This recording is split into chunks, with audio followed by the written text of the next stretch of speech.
At the Christmas Eve dinner, my granddaughter, only 13 years old, suddenly fainted and had to be rushed to the hospital. While we were all worried, my daughter-in-law posted online, "I finally got rid of the attention-seeking brat." That's when I started planning everything. When she returned home and found that on the kitchen table, she started screaming like a maniac. But before I continue, check if you've already subscribed to the channel and share in the comments where you're watching us from. We'd love to know how far our revenge stories reach. I was standing in my small kitchen. The sweet aroma of apple cider bubbling on the stove filled me with warmth. The smell of cinnamon mixed with that of ripe cranberries. Like a reminder of past Christmases, when the whole family gathered and everything seemed perfect, I was gently stirring the pot of hot cider, careful not to spill the bright red liquid, like a small flame. Beside me, Rebecca, my 13-year-old granddaughter, was carefully placing the freshly fried apple fritters on a platter. Her small hands trembled slightly as she sprinkled the confectioner's sugar, each grain shining as if it were white snow. "Grandma, your fritters look beautiful," she said, with a clear, cheerful voice, her brown eyes full of happiness. I smiled, stroking her shiny black hair, feeling a warmth that filled my chest. To me, Rebecca wasn't just my granddaughter. She was my whole world, the only light I had left since my husband, Richard, passed away. The doorbell rang, pulling me out of my thoughts. The guests began to arrive, bringing laughter, lively conversation, and Merry Christmas Eve greetings. My small house in Boston filled with life. My cousin Carol walked in and hugged me tight. Her jasmine perfume reminded me of my younger years. Matthew, my brother-in-law, with his open smile, gave me a strong hug. As he talked non-stop about the turkey stuffing his wife had prepared, Christmas carols played cheerfully from the old speaker. Blending with the delicious smell of the roast turkey baking in the oven, I went back and forth, greeting everyone, checking that everything was ready. It was Christmas Eve, a night for family, for togetherness. I wanted everything to be perfect, not just for me, but also for Rebecca, so she would feel the love I always wanted to give her. But then, the front door opened once more, and the atmosphere seemed to tighten a little, at least inside me. Robert, my son, and Jennifer, my daughter-in-law, walked in. They were late. As always, Jennifer stood out in her tight, shiny red dress, as if she were going to a fancy party downtown and not a family gathering. She passed by me. She gave me a superficial hug, her lips curved into a polite, unemotional smile. "Hi, Mum," she said with a light voice, and immediately joined Robert's friends, whom I barely knew. Robert kissed me on the cheek and quickly asked, "Everything okay, Mum?" I forced a smile, although a slight unease squeezed my chest. I watched him walk away and wondered, since when had such a distance opened up between us? I turned my gaze back to Rebecca, and my heart sank. She was timidly approaching Jennifer, carefully holding an apple fritter in her small hands, still with sugar on her fingers. "Aunt Jennifer, try Grandma's fritter. It's delicious," she said enthusiastically, as if offering a precious gift. Jennifer looked at the fritter, then she looked down at her expensive dress. "Thanks, but I'm watching my figure," she replied coldly, immediately turning to talk to a friend, leaving Rebecca standing there, alone, with the fritter in her hand. I saw how my granddaughter's small shoulders tensed, and the light in her eyes faded, like a lamp someone had dimmed. I wanted to approach her, hug her, tell her it was nothing, but I held back. I didn't want to make things tenser. I just walked past her, patted her shoulder, and whispered, "Come on, help me set the table, honey." Dinner began. The whole family gathered around the old oak table that my husband had loved so much. I served roast turkey with delicious gravy and a creamy potato casserole. Everyone raised their glasses. The sound of toasts mixed with cheerful laughter and congratulations. Jennifer, as always, became the center of attention. She told jokes in that sharp voice of hers, making Robert's friends roar with laughter. I looked around the table, trying to enjoy the moment, but my eyes couldn't leave Rebecca. She was sitting silently in a corner, her plate almost untouched. She moved the slice of turkey back and forth, as if just pretending to eat. Her face was pale, and those brown eyes that always sparkled now looked dull. I felt a wave of worry rise inside me, but I tried to calm myself, thinking maybe she was just tired from the commotion. Then, in an instant, Rebecca gently tugged my sleeve. She leaned into me and whispered, in a voice so low I had to strain to hear her, "Grandma, my stomach hurts." I felt my heart stop for a second. I placed my hand on her forehead and noticed an unusual heat. "Wait a moment, sweetie," I said, trying to keep calm, although I was anguished inside. I got up with the intention of going to the kitchen for a cup of ginger ale, that remedy my mother used with me when I was a child. But before I could take a step, a sharp laugh resonated from the other side of the table. It was Jennifer. She was staring at us intently, her red lips curved into a mocking smile. "The drama again," she said, in a tone so loud that everyone turned to look. "Oh, Eleanor, don't indulge her so much. This kid always wants to play the victim to ruin the party." The atmosphere froze. Some relatives laughed awkwardly, trying to hide the tension. Robert, sitting next to Jennifer, looked visibly uncomfortable. "Come on, Jennifer. Don't say that," he mumbled, though his voice was weak, unable to stop his wife. I looked at Rebecca. Her small shoulders were trembling, her head bowed over her plate, her hands clenched under the table. Her eyes were red, but she wasn't crying. She didn't say anything. She only endured in silence. I felt a sharp pain in my chest, as if someone was squeezing it hard. I wanted to scream, defend her, but I held back, fearing that a single word would make everything worse. Instead, I took her hand and squeezed it gently, like a silent promise that I wouldn't leave her alone. Robert, perhaps aware of the tense atmosphere, turned up the music. The carols filled the air again, hiding the uncomfortable silence. People resumed their conversations, toasts, and laughter, trying to pretend things were normal. I got up with the intention of taking Rebecca to her room so she could rest and I could check on her better. But just as I put my hand on her shoulder, everything fell apart. Rebecca swayed. Her brown eyes opened wide and rolled back. She fell to the floor, dragging the tablecloth with her. Wine glasses crashed. The sound of breaking glass echoed like a scream in the middle of the silence. I screamed, my voice broken by panic. "Rebecca, my child," I knelt beside her, my hands trembling as I held her pale face. The music suddenly cut out. Everyone stood up, startled. Chairs scraped. Screams filled the room. Robert ran toward us. He knelt beside me and called his daughter. "Rebecca, wake up, please." I looked at her. Her eyes were closed, her breathing weak. My heart pounded forcefully, as if it wanted to burst from my chest. I didn't know what to do. I just hugged her desperately, praying silently for a miracle. And then, in the middle of all that chaos, I heard Jennifer's voice. She crossed her arms and sighed with annoyance. She looked down, where Rebecca lay motionless on the floor, and said with a chilling calm, as if talking about the weather, "See? I told you. She always exaggerates."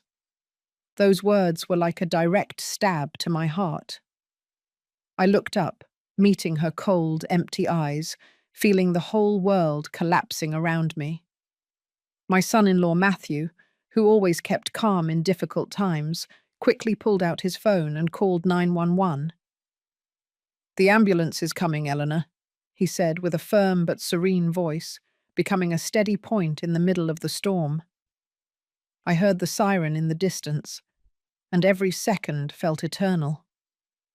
When the white ambulance stopped in front of the house, the paramedics rushed in and placed Rebecca on a stretcher. I held my granddaughter's hand tightly, not wanting to let go for an instant. "Can I go with her?" I asked, almost pleading. The nurse nodded, and I got into the vehicle in a hurry, my heart pounding so hard it seemed about to break my chest. Inside the narrow ambulance, I sat next to Rebecca, holding her ice-cold hand. The lights of the Boston streets passed by the window, blurred by the tears I couldn't hold back. I looked at her face, her lips pressed tight. And at that moment, I wanted to shout to the whole world that I couldn't bear to lose another loved one. Richard, my husband, had been gone for 7 years, and Rebecca was all I had left, the only light in a house full of memories. I whispered, even though I knew she couldn't hear me, "I'm here, my love. I'm not going anywhere." The ambulance stopped in front of the hospital, and the cold hallway lights blinded me. The smell of disinfectant turned my stomach. The nurses pushed Rebecca's stretcher toward the emergency room, and the door slammed shut in front of me, like a wall, separating me from my granddaughter. I stood there, motionless, feeling the world shrink to the dry sound of that door. I wanted to run after her, stay by her side, but my legs didn't respond. I could only stay still, watching, praying in silence. Robert and Jennifer arrived shortly after. Robert paced back and forth in the waiting room, pale, phone glued to his ear. "Carol, Rebecca fell. No, Mum is here. I don't know. The doctor hasn't said anything yet," he said in a trembling voice, a mixture of worry and panic. I looked at him, wanting to hug him, tell him everything would be all right, but I couldn't. My soul felt tied in a knot, not just for Rebecca, but for the helplessness of seeing my son, not knowing what to do.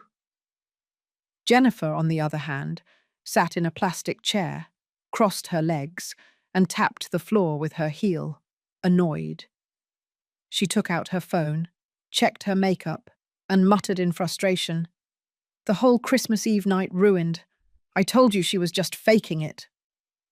Her words were yet another stab. I couldn't believe it. I didn't want to believe she was capable of saying something like that, while my granddaughter was fighting for her life. I turned around, facing her, my voice trembling with rage. "Jennifer, please shut up.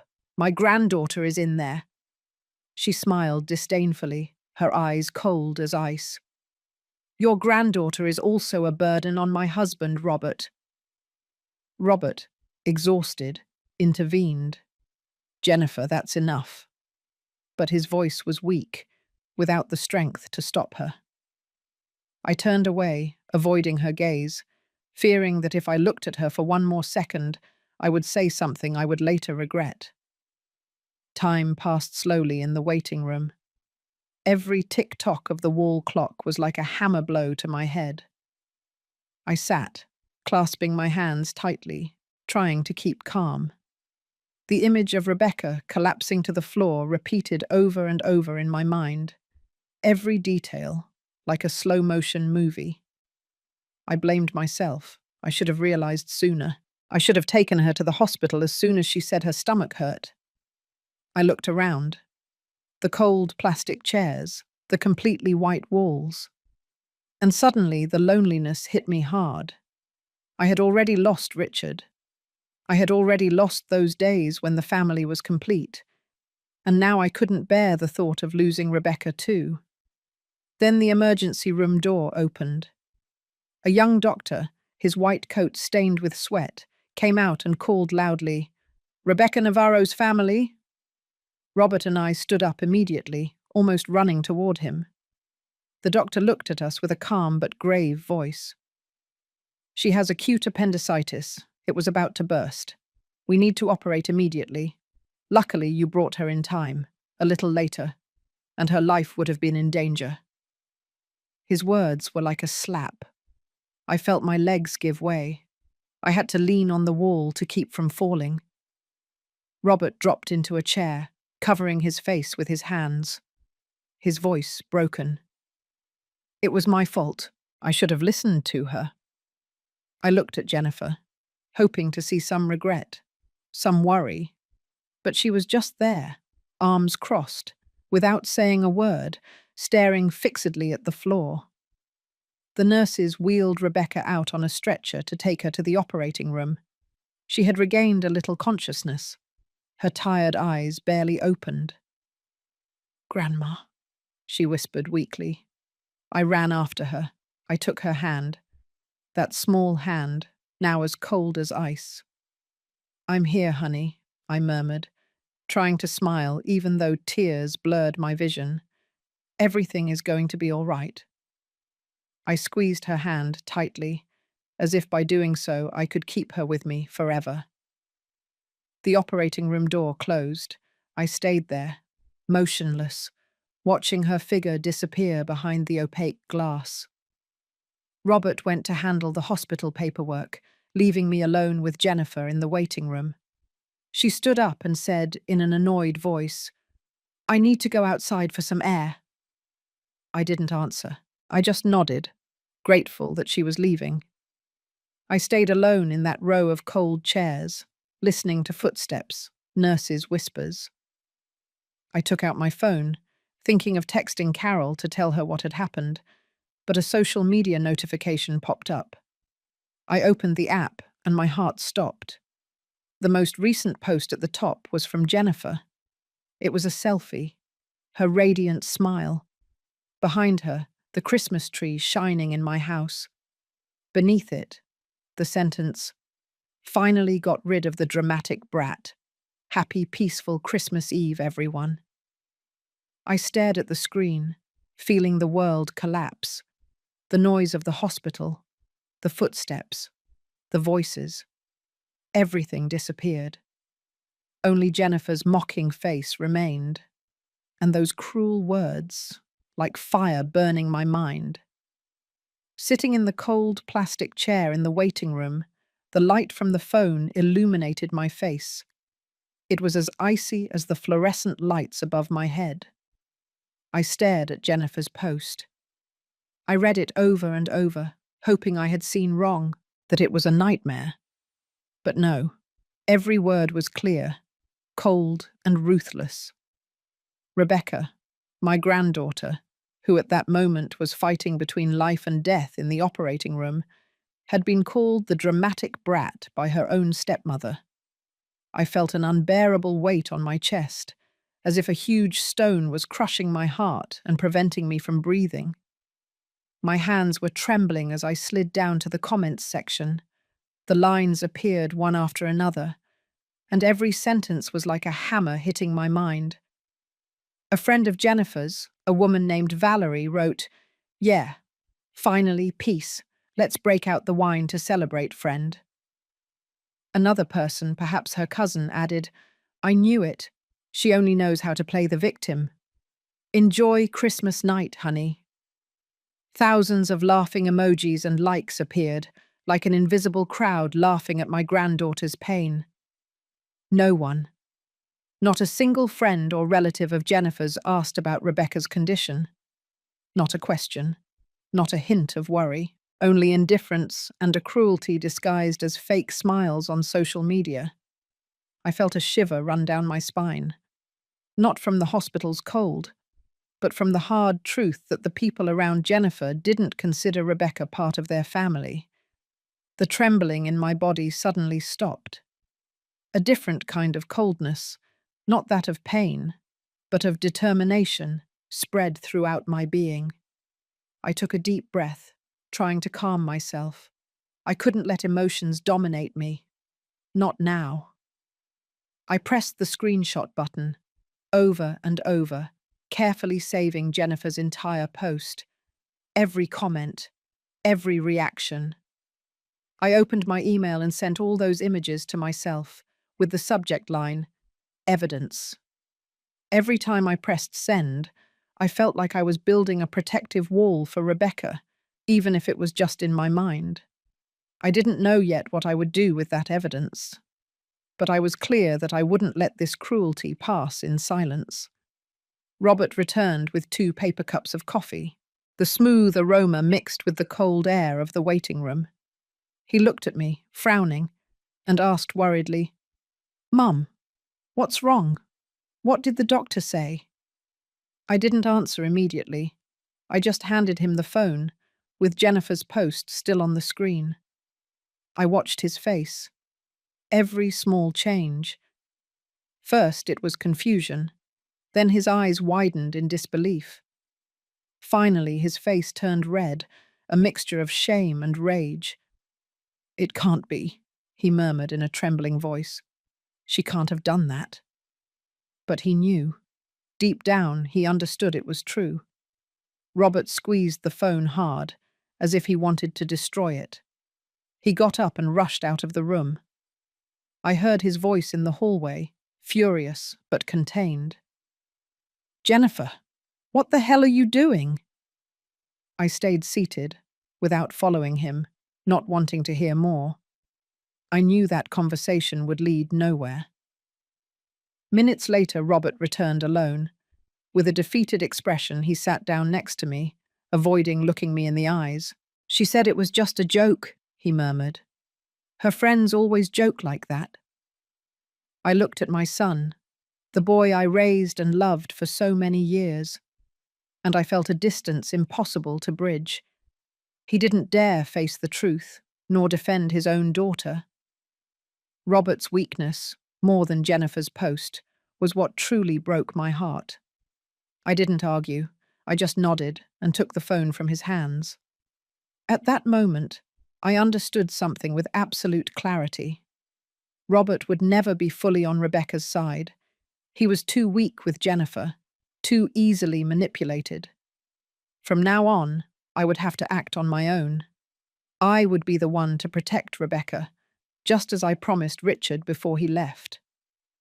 I looked toward the long hallway, where the fluorescent lights still shone coldly, and a silent oath took shape in my heart. I would not allow Jennifer to hurt my granddaughter once more. An older nurse passed by me, with silver hair pulled back in a high bun. She stopped when she saw me sitting alone, with a look full of compassion. "Would you like a blanket, ma'am?" she asked softly. "Hospital nights are very cold." I smiled weakly and thanked her. The small kindness of a stranger, even if it was just a question, made me feel warmer than any words from my own family. It highlighted even more Jennifer's cruelty and Robert's indifference. I adjusted my coat, trying to conserve the little warmth left in my chest. Then, the light above the operating room door went out. My heart stopped for an instant. The doctor came out, his face less tense, though still serious. "The surgery was a success," he said firmly. "We acted in time. The girl will be moved to the recovery room." I let out a sigh, as if the whole world had stepped back from the abyss. Robert jumped up and thanked the doctor non-stop, but I just nodded silently. His words were like a ray of light, although my mind wasn't entirely there. When the nurses wheeled Rebecca's stretcher out, I saw her pale face, her eyes closed, and my heart sank again. She had survived, but I knew my battle was just beginning. I stood, watching the stretcher disappear around the corner of the hallway, and in my mind, the image of Jennifer's post continued to burn. Those cruel words, her fake smile, and the indifference of those around her were like a fire urging me to act. I squeezed the phone in my hands, where I kept the evidence, and felt a new strength growing inside me. My promise had been sealed, not with words, but with the determination of a grandmother willing to do anything to protect her granddaughter. I sat in the chair next to Rebecca's bed in the recovery room. The heart monitor emitted constant, soft beeps. Looking at her sleeping, pale face, The memories of Jennifer's treatment came back one after another, like a slow-motion movie. I remembered the first day Jennifer moved into our house.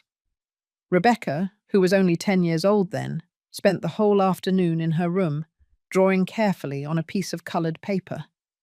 It was a drawing of our house, with red tiled roofs and a bright Christmas tree in the yard. In the centre, she drew 3 people holding hands: Robert, Jennifer, and herself, all smiling. Rebecca brought the drawing timidly, her eyes full of hope. "Miss Jennifer, I made this for you," she said excitedly. Jennifer, busy tidying her closet full of designer shoes, barely looked at it before placing it on the nearest table. "Yes, it's pretty. Now let me finish arranging this," she replied in a cold voice, without interest. The drawing stayed there, forgotten, until I quietly picked it up and stored it in my room drawer. I still remember Rebecca's disappointed look, how she bowed her head and her small shoulders trembled. I convinced myself that Jennifer just needed time to adjust. But now, remembering it, I know that was the first crack. Then I recalled a morning, a few months later, when I walked into the living room and saw Jennifer taking down the photos hanging on the wall. Those photos were valuable memories of our family, especially a large one where Catherine, Robert's late wife, held Rebecca during her baptism. Catherine smiled sweetly, her eyes full of the love she felt for her daughter. I was paralyzed and asked, "Jennifer, what are you doing?" She turned around and smiled with a sweetness so fake it chilled my blood. "I just want to refresh the space a bit, Mum," she said softly, as if trying to comfort me. "Let's leave the past behind. It will be better for Rebecca too." But I clearly saw the satisfaction in her gaze when she took the photo down, as if by doing so she erased Catherine's image to take her place. I didn't say anything. I just kept the photo in my room. But inside me, a feeling of unease began to grow. I wondered if I was being too sensitive, or if that was really a sign of something worse. Another, even more bitter memory came back to my mind. It was a night when Jennifer decided to cook a spicy chili, a famous sauce from Texas. She was in the kitchen, proud, showing off the family recipe she had learned to Robert. The smell was delicious. But we all knew that Rebecca couldn't eat anything spicy. Her face would turn red and she would start coughing with just a little chili. When the food was served, Rebecca looked at the steaming plate with eyes full of confusion. She didn't dare touch it. She just looked at me silently, as if asking for help.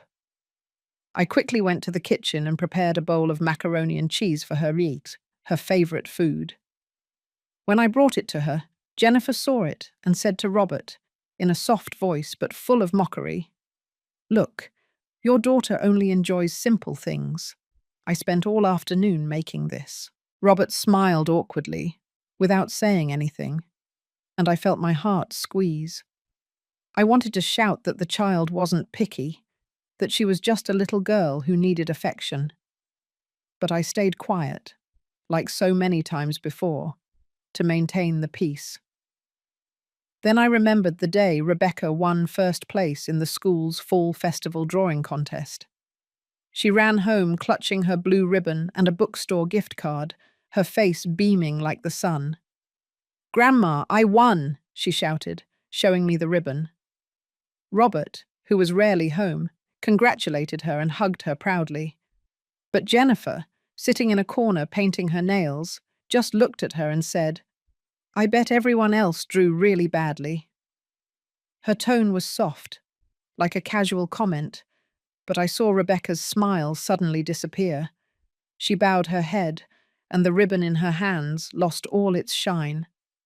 I hugged her and whispered that I was very proud of her, but I knew Jennifer's words had left a small scar on the child's heart. The monitor's beep brought me back to the present. I adjusted Rebecca's blanket, pulling it up carefully to her chin. Those fragments of memory, which before seemed only small cracks, uncomfortable moments that I tried to ignore for Robert's happiness, now made sense. I had convinced myself that Jennifer just needed time, that she would learn to love Rebecca. But after that cruel post, I realized I was wrong. Those cracks weren't accidental. They were part of a larger picture, of a calculated cruelty, disguised with fake smiles and sweet words. I felt a silent rage, but more than that, a deep pain. Pain for not having seen it sooner. Pain for having allowed Rebecca to suffer so much. Rebecca moved slightly and slowly opened her eyes, like a ray of sunshine filtering through dark clouds. "Grandma," she whispered, her voice hoarse from exhaustion. I took her hand and squeezed it gently, trying to transmit some warmth to her. "I'm here, my love," I said sweetly, though I felt a storm inside. Rebecca looked around the room. Her innocent eyes scanned the white walls and the cold medical equipment. Then she looked up and asked me a question that squeezed my heart. "Grandma, did Aunt Jennifer come?" I froze, not knowing what to answer. Looking into her clear eyes, I saw a fragile hope, an immense desire to be loved by that woman, whom she still called Aunt. But I couldn't lie to her. I couldn't tell her that Jennifer had been here worried about her, because the truth was, she never showed up. She didn't even ask about her stepdaughter. I just stroked her hair tenderly and smiled sadly. "Rest, my love," I said, my voice breaking. In that silence, my determination turned to iron. Jennifer would never again have the opportunity to get close enough to hurt this child. A week later, I took Rebecca home. Robert was driving, but Jennifer wasn't there. He said she had the flu, in an evasive tone, as if hiding something. I didn't ask more. I just nodded and helped Rebecca inside.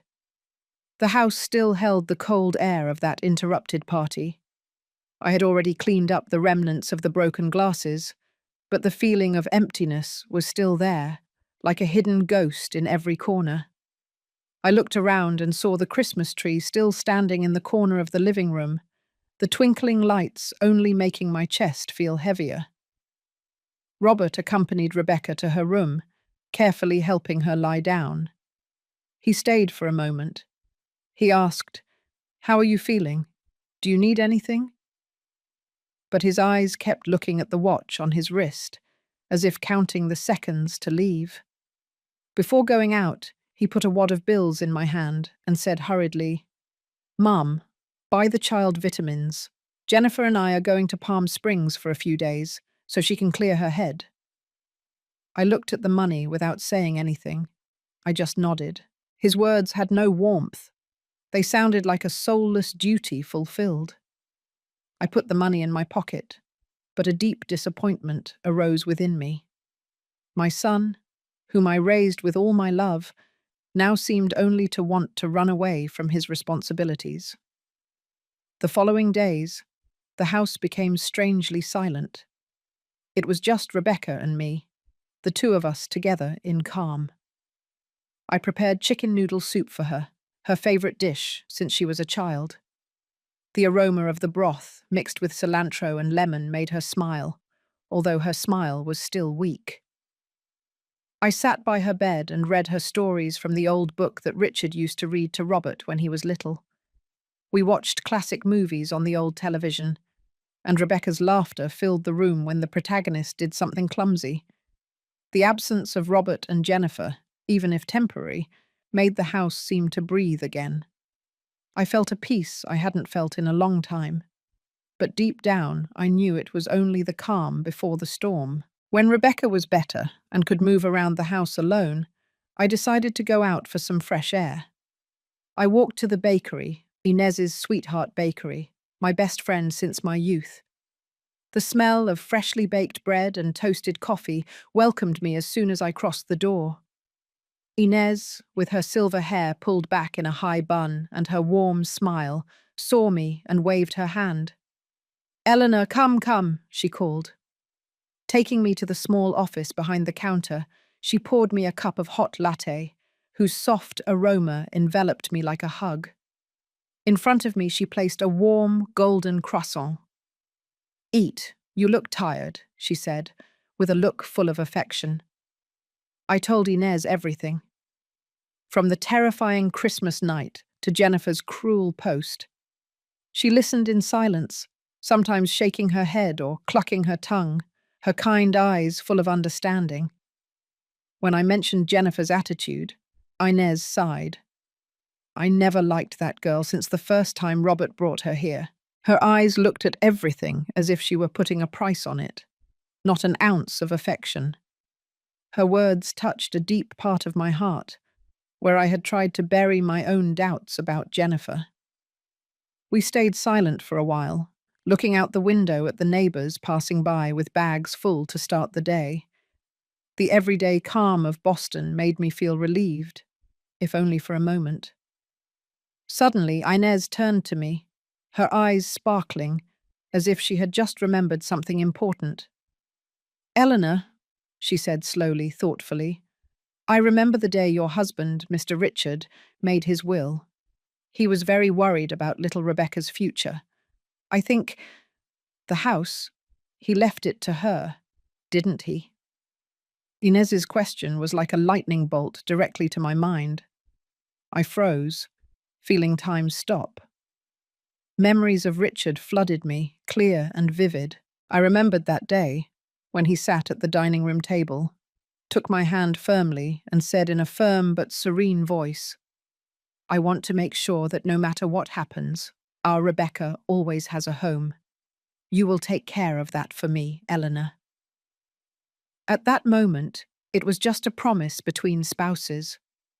But now those words had become a light, showing me the way. I quickly thanked Inez and almost ran back home, my heart pounding hard. I couldn't wait another second. Upon entering the room, I went straight to Richard's old mahogany chest, where he kept his most precious objects.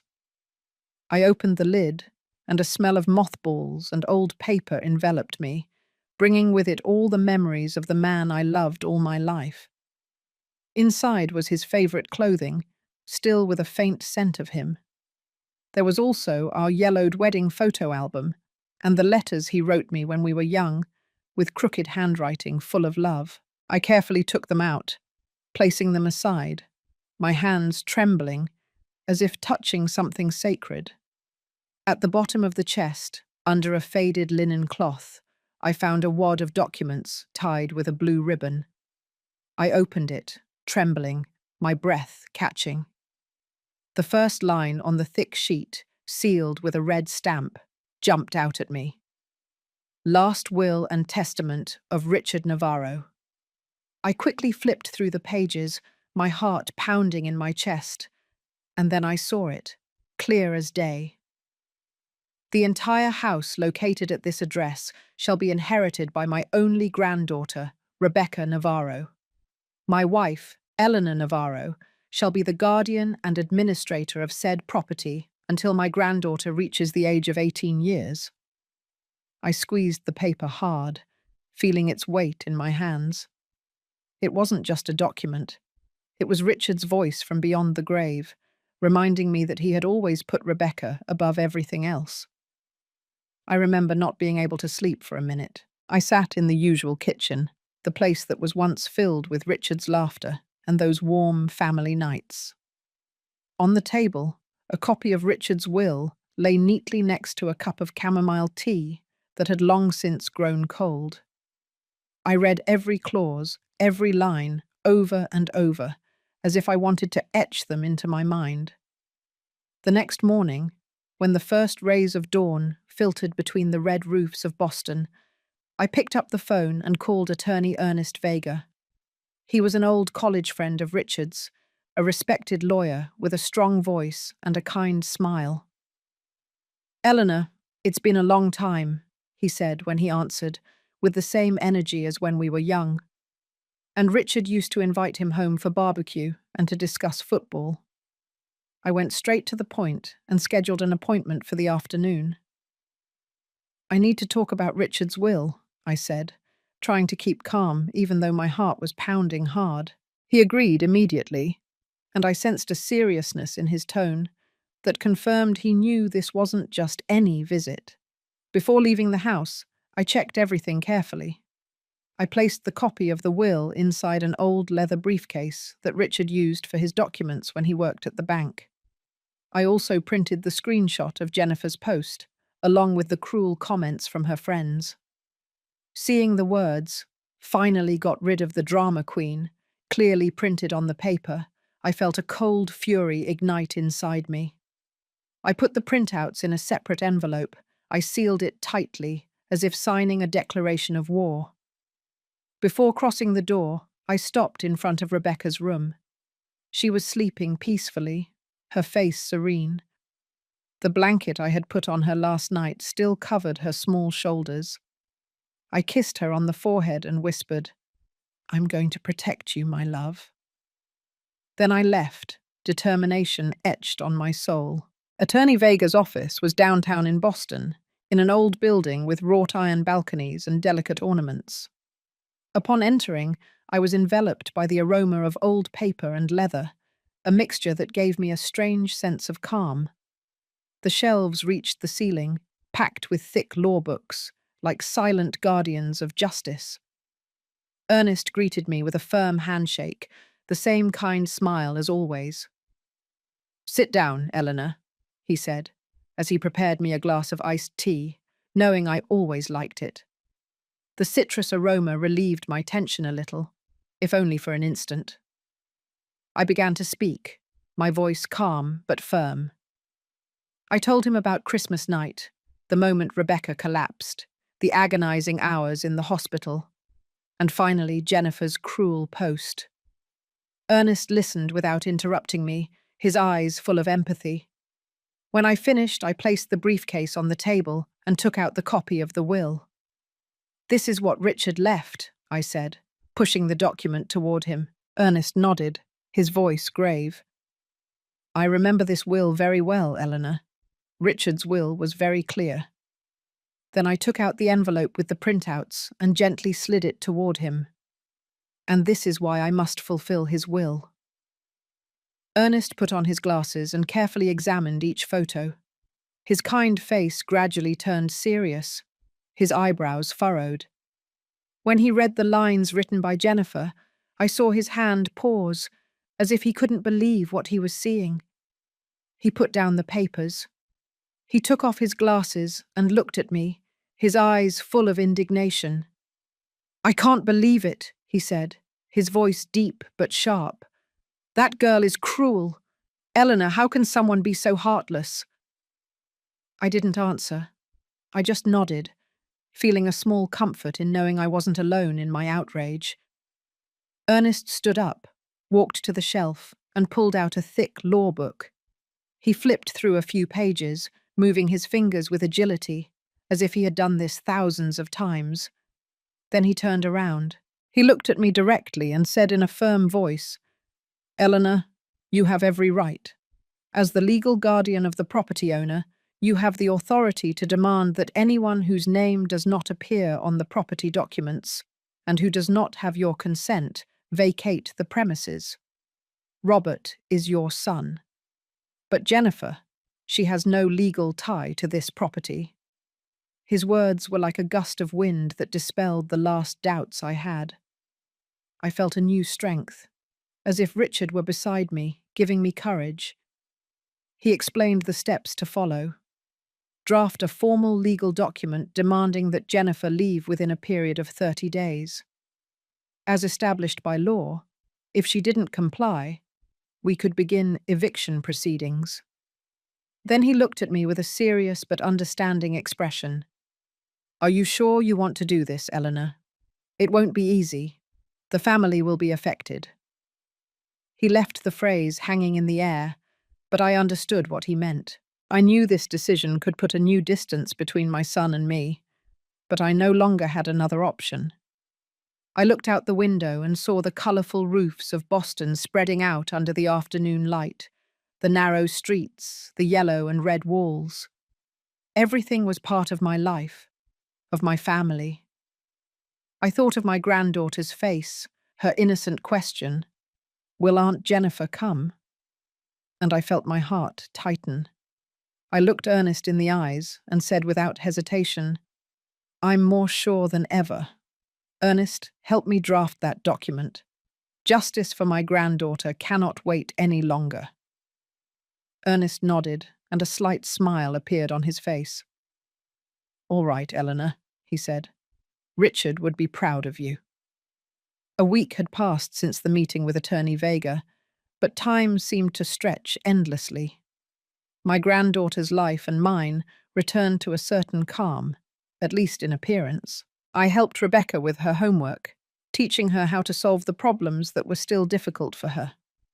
We watered the geranium pots on the balcony together, red flowers that seemed to remind us of the vital force of Boston. Rebecca laughed more, but sometimes I noticed a distance in her gaze, as if searching for something she couldn't express. The legal notice, with its cold lines but full of power, was stored in a large envelope, hidden in the kitchen drawer. Every time I opened it to take out a knife or a spoon, I saw it, reminding me that the storm was approaching. I knew that when Robert and Jennifer returned, everything would change forever. One Saturday afternoon, my phone vibrated. A message from Robert. "We're almost home, Mum. Do you want us to buy anything?" I looked at the screen, my fingers paused over the keyboard. For an instant, I wanted to answer, as always, ask him to buy some apples or some bread, but I only wrote a short sentence. "No need, son." I put the phone aside, feeling as if I had crossed an invisible line. Today, I wasn't going to keep avoiding things. Today, I was going to face them. I took a deep breath, trying to keep calm. I asked Rebecca to go to her room, to put on her headphones to listen to music or watch a movie on her tablet. "Grandma has something to do, honey," I said, smiling to hide the tension. She nodded obediently, without asking questions. I went to the kitchen and took the envelope with the legal notice from the drawer. I carefully placed it in the center of the oak table, where Richard used to sit to write his will, where our family once gathered on happy days. Next to it, I left the color printout of Jennifer's post, face down, with the cruel phrase underlined in red, waiting for the moment to be revealed. Finally, I prepared a kettle of chamomile tea, its soft aroma like an invisible shield helping me maintain serenity. I sat down, clasping my hands, and I waited. The sound of keys turning in the lock broke the silence of the house. The door opened, and Robert entered, followed by Jennifer, loaded with shopping bags from Palm Springs. Jennifer looked radiant, her skin tanned and her eyes shining with joy from the trip. She threw her bag onto the sofa and exclaimed enthusiastically, "Oh, I'm exhausted, but it was so much fun. Mum, look at this scarf. Isn't it pretty? I bought it for you." She held up a colourful silk scarf, as if that gift could erase all the tensions. Robert smiled tiredly, setting the bags on the floor. "Hi, Mum," he said, his gaze passing over me. "Where is Rebecca?" I didn't answer. I just stayed seated in silence, looking toward the dining table. My silence was like an invisible wall that made their joy vanish. Jennifer frowned, sensing something strange. She approached the table, her gaze inquisitive. "What is this?" she asked suspiciously. Without waiting for an answer, she took the envelope and tore it open impatiently, as if wanting to destroy any obstacle that stood in her way. I watched her intently, every small change in her face. Her eyes moved quickly over the legal lines, going from confusion to disbelief. Then she saw her name and the phrase, "Eviction notice within a period of 30 days." Her face, beautiful until then, was contorted by rage, her lips pressed into a hard line. "What the hell is this?" she shouted, crumpling the paper in her hands. She turned toward me, her eyes wide with shock. You crazy old woman, how dare you do this to me? Her high-pitched voice echoed throughout the house, like an unexpected storm. Robert ran toward her, snatching the crumpled paper from her hands. He read it, his face pale, his hands trembling. "Mom, what are you doing?" he asked, his voice broken, as if he couldn't believe what was happening. I looked at my son, the son I had loved, and for whom I had sacrificed my whole life, and I felt a deep pain. He didn't understand, or didn't want to understand, that I was doing all this for Rebecca, for the family he had abandoned. Jennifer didn't stop. She approached me, pointing her finger and shouting, "This is my husband's house. You have no right here." I took a deep breath, trying to keep calm, although my heart was pounding hard. I flipped the photo face up on the table, showing Jennifer's smiling face and a cruel phrase written underneath. "Finally got rid of the girl who thinks she's the center of the world." I took a red marker and circled the words, not taking my eyes off her, while my granddaughter was on the operating table. "You posted this," I said in a firm voice, but without raising it. The air in the room became thick.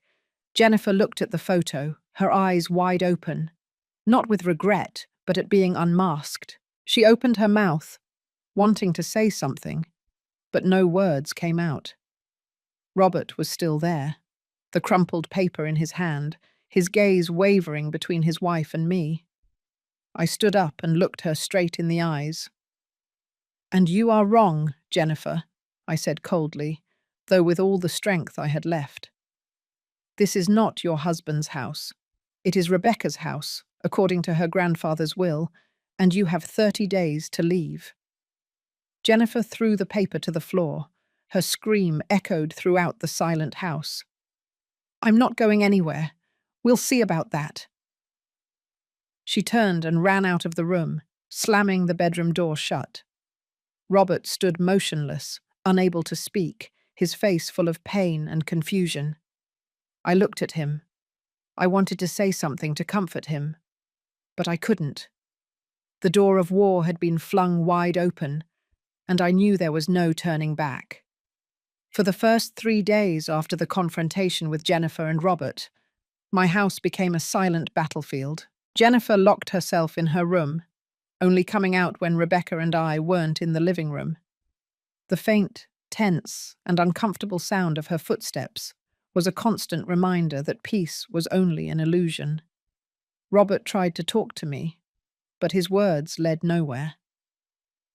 "Mum, think carefully," he said in a pleading voice. "Jennifer didn't mean to hurt you." I looked at him, the man I had raised, and replied with serenity, but with decision. "The decision is already made. Robert, you have to choose." He lowered his head without saying anything more, and I knew he was torn between his wife and his mother, between duty and his own weakness. Every time I saw him, I noticed a greater distance between us, a crack impossible to repair.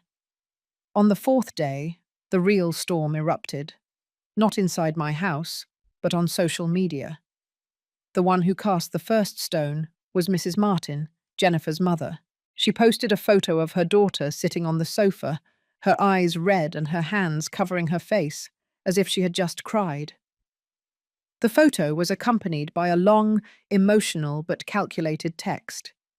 It claimed that her daughter had cared with all her heart for her husband's daughter, that she had always tried to be a good mother to Rebecca, but that a cruel and envious mother-in-law, jealous of her son's happiness, had thrown her out of the house. The text also insinuated that I had taken advantage of Rebecca's illness to stage a farce and appropriate the family assets. I read every line feeling as if a bucket of ice water had been thrown on me. The lies were written so carefully that they seemed like a perfectly crafted story to turn me into the villain. Less than an hour later, Jennifer shared her mother's post, adding a short but dramatic sentence. "My heart is broken. I only wanted to form a family, but maybe I was never enough. Her post spread at an astonishing speed. Friends, relatives, even people I had never met shared the post, accompanying it with compassionate comments toward Jennifer. "Poor thing," one person wrote. "What an injustice," another commented. No one stopped to ask what the truth was. No one thought of Rebecca, of what she had had to endure. I looked at the phone screen. The notifications appeared like arrows, pointing directly at me, and I felt a deep loneliness. The world out there seemed to have chosen to side with Jennifer, just because she knew how to tell a story through tears. The pressure began to fall from all sides. The house phone wouldn't stop ringing. My cousin Carol called, her voice worried. "Eleanor, what's going on? They're talking about you online." I tried to explain briefly, but my voice broke. I couldn't say everything I felt. When I went to the market, I recognized some neighbors who always used to greet me with a smile, and now looked at me with judging eyes. An old flower vendor even whispered to the person next to her when I passed, "That's the evil mother-in-law they're talking about." I also received several messages from unknown accounts calling me evil mother-in-law, with cruel insults. I tried to keep calm, but every word, every look, was like a knife wounding my pride. Robert returned home one afternoon, his face haggard and his eyes red. He held out his phone to me, his voice trembling. "Mom, look, my friends, my colleagues, everyone is asking. You're destroying the family's reputation." I looked at the screen and saw messages from his colleagues, comments on social media, all against me. But instead of feeling guilty, I only felt a contained rage start to ignite. I looked my son in the eyes and with a cold voice said, "And your daughter's honor, Robert? Who is protecting Rebecca?" He lowered his head. He didn't answer. And in that instant, I understood that I could no longer count on him. Robert chose to stay out of it, leaving Rebecca and me to face this storm alone. Exhaustion and loneliness began to envelop me. I sought refuge at the bakery, Inez's sweetheart bakery, the only place where I felt safe. Inez said nothing when she saw me walk in, silent. She placed a cup of hot chocolate in front of me and a piece of soft, sweet German chocolate cake. The warm aroma of the chocolate enveloped me, and before I realized it, tears were streaming down my cheeks. And listen, not because of the criticism, but because of the helplessness of seeing the world turn its back on the truth. Inez sat next to me and let me cry, without judging, without empty consolations. When I calmed down, she took my hand, her voice firm but compassionate. "Eleanor, they are rewriting history. If you don't speak up, their story will become the truth for people." She squeezed my hand, her gaze blazing. "You have evidence. You have the truth. Don't let your silence help their lies." Inez's words were like a breath of new life in my mind. I returned home more relieved, but determined. Upon entering the living room, I found Rebecca sitting at the table, trying to do her homework, but with eyes full of worry. She looked up and, with a soft voice, said, "Grandma, are you okay?" I smiled and stroked her hair, but I knew she had already felt the tension in the atmosphere.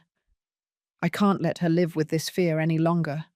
I must act, not just for me, but for Rebecca, for the promise to Richard. That night, after Rebecca fell asleep, I turned on my laptop. The screen lit up and my social media appeared, full of dozens of notifications, critical comments, and words of accusation. I took a deep breath. I placed my fingers on the keyboard and felt as if I were holding a sword. The time had come for the truth to speak. I opened the evidence folder on my computer, where I had saved everything. Jennifer's posts, the cruel comments, and the copy of Richard's will. I chose 3 important photos. I organized them with a purpose, like a narrator preparing for the climax of their story. Each image was a piece of the puzzle, and I knew that together they would tell a story impossible to deny. I started writing, not with rage, but with the heart of a mother, of a grandmother who had seen too much pain, but who still chose to stand up for what is right. I wrote slowly, letting every word flow from the deepest part of me. In the first paragraph, I affirmed my love for my family, for Robert, and above all, for Rebecca. Silence is sometimes not golden, but complicity, I wrote. Today I must speak, not to argue, but to defend the truth and protect my only granddaughter. Those lines were a declaration not just to the world, but also to myself, a promise that I would not let the truth continue to be distorted. In the second paragraph, I briefly recounted what happened on Christmas Eve, without embellishment or exaggeration. When Rebecca collapsed from pain, we rushed her to the hospital, I wrote. The doctor said she had acute appendicitis, and that a little more delay would have put her life in danger. I deliberately did not describe Jennifer as cruel or heartless. I let the facts speak for themselves, to paint the portrait of who she really was. The third paragraph was the core of the post. I chose every word carefully. While my son and I waited outside the operating room, my daughter-in-law posted a photo on her social media. I prefer not to comment on its content. I will let everyone judge for themselves. There was no need to add anything else. The photo of Jennifer, with the cruel phrase, "finally free of the girl who always wants attention," would speak for itself. In the last paragraph, I resolved the issue of the house, once and for all. As for the house we live in, it belongs neither to me nor to my son, I wrote. It is the inheritance that my late husband, Richard Navarro, left to his granddaughter, Rebecca. I am only the legal guardian. Asking someone without a right of inheritance to leave is simply complying with my husband's will and protecting my granddaughter's only safe haven. I paused. I read every line and felt the weight of the words. It wasn't just a post. It was a declaration of war against the lie. I attached the 3 photos. The first was a screenshot of Jennifer's post, with her malicious phrase circled in red, using a simple editing tool. The second was the page of Richard's will, with Rebecca's name and mine highlighted, clear and undeniable. Finally, I chose a photo I took at the hospital.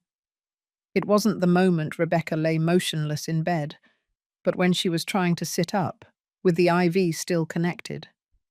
Her face pale, but her gaze full of trust toward me. That photo was not only real, but more moving than any story.